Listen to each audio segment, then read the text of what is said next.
They're doing this under a black president. Shutting down public schools like there's no tomorrow. Chicago, Philadelphia, Los Angeles, everywhere you go. Detroit. Public schools. And why? Because black people are no longer needed in order for the American economic order to function. We were brought here to serve as a catalyst in an industrial revolution, an economic cartel.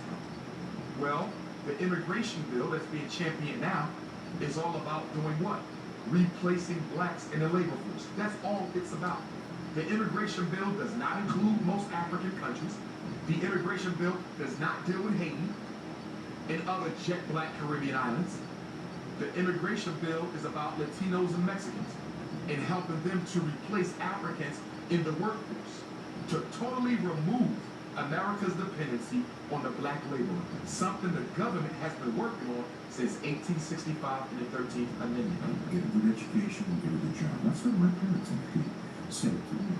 Why? Because when they were coming up in the early 1900s, they couldn't get a good education and get a good job in America. So that's what they wanted for their children. But that's not what I've taught my two sons. I've taught my two sons to get a good education and to create a job. We think that if we shop too much with you, then you have more than me. That's back to that greed and selfish and envy and jealousy that we have for each other, that we were taught to have for each other. Okay? And so we turn traitor real quick. In many cases, if you're an African-American person and you're isolated, and you still make a lot of money, because you're isolated, you're still going to be vulnerable. So a lot of times, when you move and shake around people in the dominant society, and you're vulnerable, and you're isolated, they'll still try to play you a certain way. They'll still try to put you in a certain bag. They'll still try to marginalize you, even though you are at the same level as them financially. You know, I got onto a yacht one time, and Tommy Hilfiger was there. We was out in Cairns, and Tommy I met before, a cool guy, was like, "Hey man, what's up, Nas? You gonna rap for us?" And I was like, man, I was like, nigga.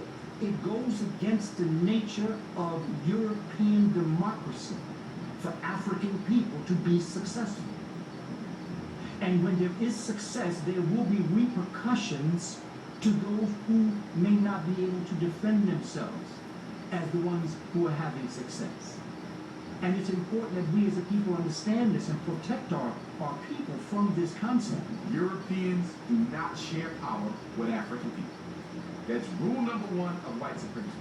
That's why you do not see multinational corporations that are co-owned equally by Europeans and Africans. It don't happen.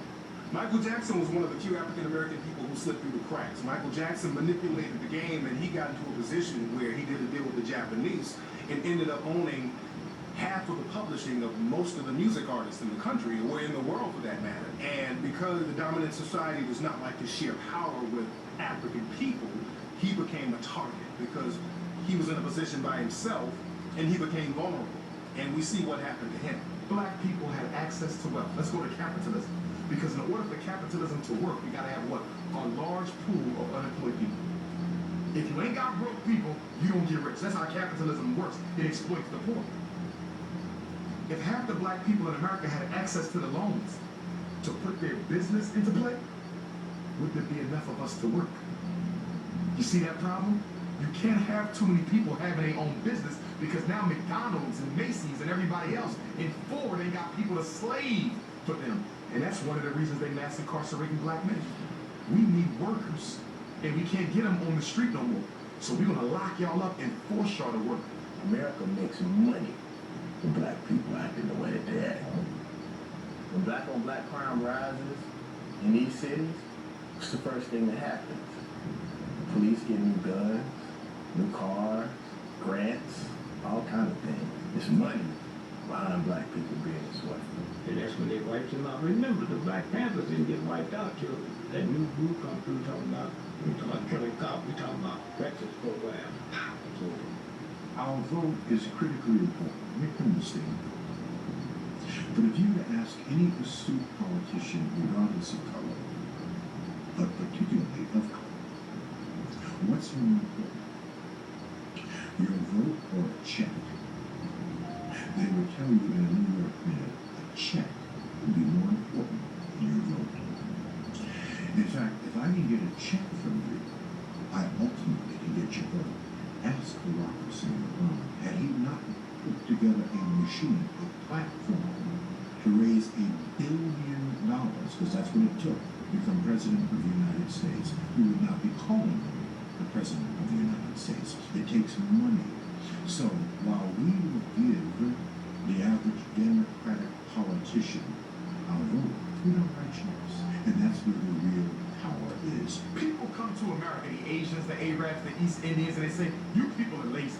You've been here for 500 years. I've only been here 10. I got a supermarket, I got a strip mall, I got an import-export business. But how did you get it? You have access to capital. You needed money to build that. You needed money to hire the builders. You needed money to buy that ship. Where did you get it?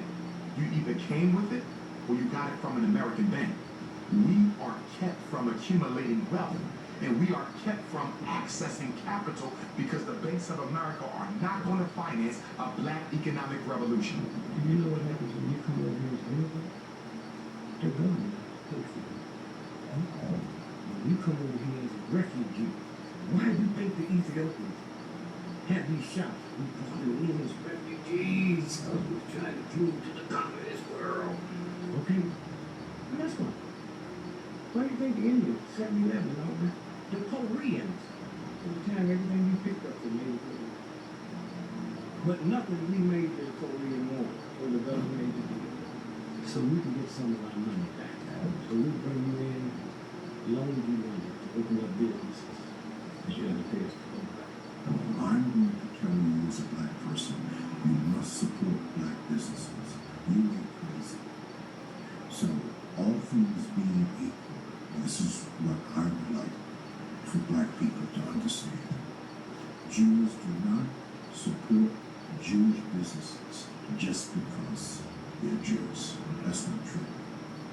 All things being equal, you as a Jew have the same quality, value, and service as all your competition. The tiebreaker is, I'm a Jew, you're a Jew. You get the business. That's the tiebreaker. But all other things must be equal. So I can tell you as a black man, you must support more black businesses, but you ain't crazy. And you're not going to spend your hard-earned money if you can't get the same quality, value, and service for your hard-earned dollar as any place else. Right? So we have to ramp up our game. We have to compete. I never saw a soul food restaurant in Chinatown. And I don't think it's because they don't like soul food. It's that they're not going to patronize someone that is not their own. I don't blame them. Good for you. I appreciate you. I just wish more of us thought like that.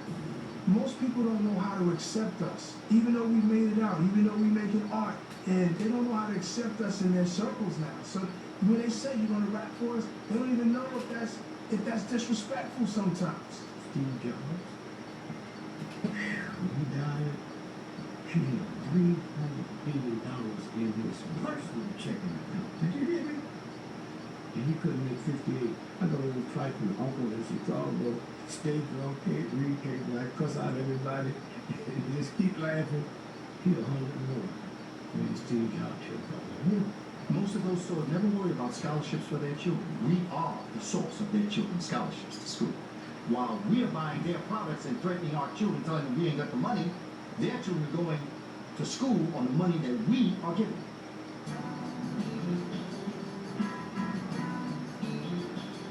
The Montgomery bus boycott, led by Dr. King.